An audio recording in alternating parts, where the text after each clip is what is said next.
اگلی آیت مبارکہ میں اللہ تعالیٰ فرماتے ہیں وَلِلَّهِ الْمَشْرِقُ وَالْمَغْرِبُ، یہ مشرق و مغرب سب اللہ تعالیٰ کا ہے۔ فَأَيْنَمَا تُوَلُّوا، پس جہاں کہیں بھی تم اپنے رخ کو پھیر لوگے، فَثَمَّ وَجْهُ اللَّهِ، وہاں تمہیں اللہ کا چہرہ ملے گا۔ وجہ اللہ کی بہت خوبصورت تفسیر ہے، جب آپ تفسیر پڑھیں گے تو انشاءاللہ اس کے لفظ کی معرفت کو جان لیں گے۔ لیکن اس آیت مبارکہ میں جو خوبصورت بات کی جا رہی ہے کہ جس انسان کے اندر بھی طلب ہوگی اور وہ رب کو پانا چاہے گا، چاہے وہ جتنے مرضی گناہوں کے ماحول میں ہو، چاہے وہ کتنے ہی اندھیروں میں کیوں نہ ہو، اللہ تعالیٰ اس کو ہدایت ضرور دے دیں گے، اس کو راستہ دکھا دیں گے۔ اگر فرض کریں کوئی انسان کسی مسجد سے مایوس ہے یا علماء سے مایوس ہے، مگر اس کے دل میں سچی لگن ہے، تو اللہ تعالیٰ ہر جگہ موجود ہیں، وہ کہیں نہ کہیں سے اس کی ہدایت کا بندوبست ضرور فرما دیں گے۔ ان اللہ واسع علیم، اس لیے کہ اللہ تعالیٰ کی ذات بہت وسعت والی ہے اور علم والی ہے۔ اللہ تعالیٰ صرف مسجدوں میں تو نہیں ہوتے، اللہ تعالیٰ ہر جگہ موجود ہوتے ہیں۔ لیکن اصل ذمہ داری کیا تھی کہ جن گھروں کو ہم اللہ کا گھر کہتے ہیں، یہ مساجد اور مدارس جو ہوتے ہیں، ان گھروں کی یہ ذمہ داری تھی کہ یہاں آ کے اللہ کے بندوں کو سکون ملتا اور ہدایت ملتی۔ تو اگر ایسا نہیں ہوتا، لیکن اگر انسان میں سچی طلب ہے تو اللہ اس کی ہدایت کے لیے کوئی اور سامان کر دیں گے، کوئی اور راستہ کھول دیں گے۔ سورہ بقرہ کی آیت نمبر 116، اللہ تعالیٰ فرماتے ہیں وَقَالُوا اتَّخَذَ اللَّهُ وَلَدًا، اور وہ یہ کہتے ہیں کہ اللہ تعالیٰ نے بیٹا بنا لیا ہے۔ سبحانہ، اللہ تعالیٰ کی ذات بہت اعلیٰ ہے ان تمام باتوں سے۔ بل لہ ما فی السماوات والارض، بلکہ آسمانوں میں جو کچھ بھی ہے اور جو زمین میں ہے وہ سب اللہ تعالیٰ کے لیے ہے۔ کل اللہ قانتون، اور ہر چیز جو ہے وہ اللہ تعالیٰ کی فرما بردار ہے۔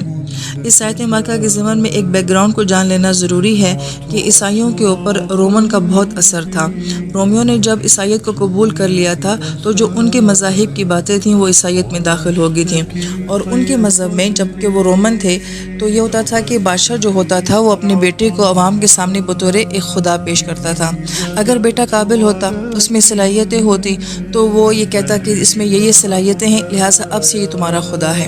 لیکن اگر کسی بادشاہ کا بیٹا نالائق ہوتا اور اس میں کوئی صلاحیتیں نہ ہوتی، پھر وہ اپنی آرمی میں دیکھتے، اپنے آس پاس کے لوگوں میں دیکھتے جو بہت قابل، صلاحیتوں والا، ذہین ہوتا، تو بادشاہ اس کو اپنا بیٹا بنا لیا کرتے تھے، اور پھر عوام کے سامنے جو ہے اس کو اپنا بیٹا بنا کے بطور خدا جو ہے وہ پیش کیا کرتے تھے۔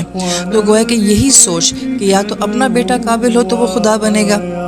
یا پھر یہ ہے کہ آپ کی آرمی میں، آپ کے آس پاس کے لوگوں میں کوئی ایسا ہوگا تو اس کو اپنا بیٹا بنا کے خدا جو ہے وہ پیش کر دینا۔ جب یہ لوگ عیسائیت قبول کرتے ہیں، کیونکہ پوری اسٹیٹ نے جو ہے وہ عیسائیت کو قبول کر لیا تھا، تو یہ باتیں جو ہیں وہ عیسائیت میں داخل ہوگی، لہٰذا انہوں نے کیا کہا کہ عیسیٰ علیہ السلام یا تو اللہ تعالیٰ کے ڈائریکٹ بیٹے ہیں، کیونکہ ان میں اتنی صلاحیتیں ہیں، اتنی موزانہ باتیں ہیں،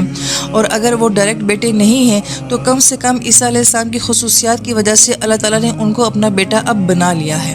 وہی سوچ جو رومنز کی تھی، وہی سوچ جو ہے وہ کہاں آگے عیسائیت میں آگے۔ لہٰذا ہمیں یہود و نصارہ کو سمجھنے کے لیے ان کی ہسٹری کو جاننا بہت ضروری ہے، پھر ہمیں جا کے یہ آیات جو ہیں وہ صحیح سمجھ آتی ہیں۔ تو اتخذہ یعنی کہ ان کی سوچ کو بیان کیا جا رہا ہے، ان کے نظریے کو بیان کیا جا رہا ہے کہ انہوں نے کس طرح سے یہ بات کہہ دی کہ عیسیٰ علیہ السلام جو ہیں وہ اللہ تعالیٰ کے بیٹے ہیں۔ لہٰذا اس آیت میں ان کا جواب دیا جا رہا ہے کہ بل لہ ما فی السماوات والارض، کہ زمین اور آسمان کی تو ہر مخلوق جو ہے وہ اللہ تعالیٰ کی فرما بردار ہے، تو تم مخلوق کو اللہ تعالیٰ کا بیٹا کیسے بنا سکتے ہو؟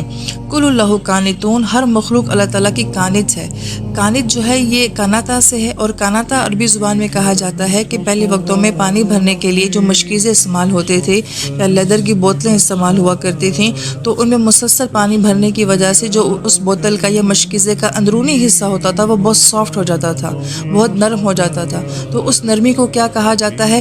کاناتا کہا جاتا ہے۔